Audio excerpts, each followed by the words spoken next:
সম্মানিত মুসলিম ভাইরা, আসসালামু আলাইকুম রহমতুল্লাহি বারাকাতু। মহান রব্বুল আলামিন বলেন, ইন্নাল্লাযীনা আমানু ওয়া আমিলুস সলিহাতি কানাত লাহুম জান্নাতুল ফিরদাউসি নুজুলা।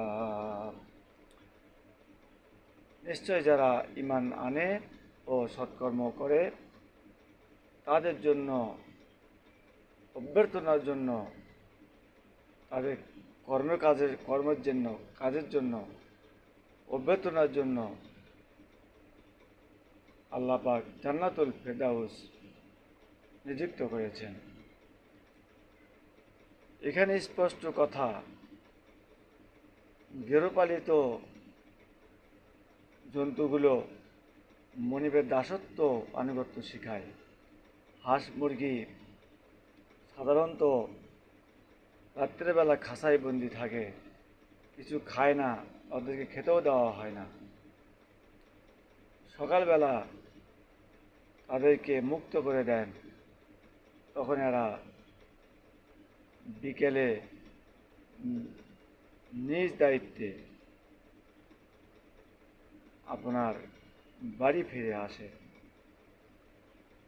অনুরূপভাবে অন্য অন্য পশুগুলোও মনিবের আনুগত্য করে। এটা মানুষকে শেখায় যে মনিবের মালিকের কীভাবে দাসত্ব করতে হয়। আমরা মানুষ, আল্লাহ পাক আমাদেরকে তার গোলাম হিসেবে দুনিয়াতে পাঠিয়েছেন।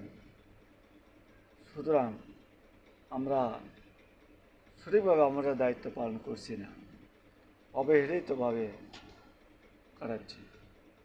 তো এই আল্লাহ পাক আমাদের কৃতকর্মের জন্য যে জান্নাতুল ফেরদাউস নসিব করছে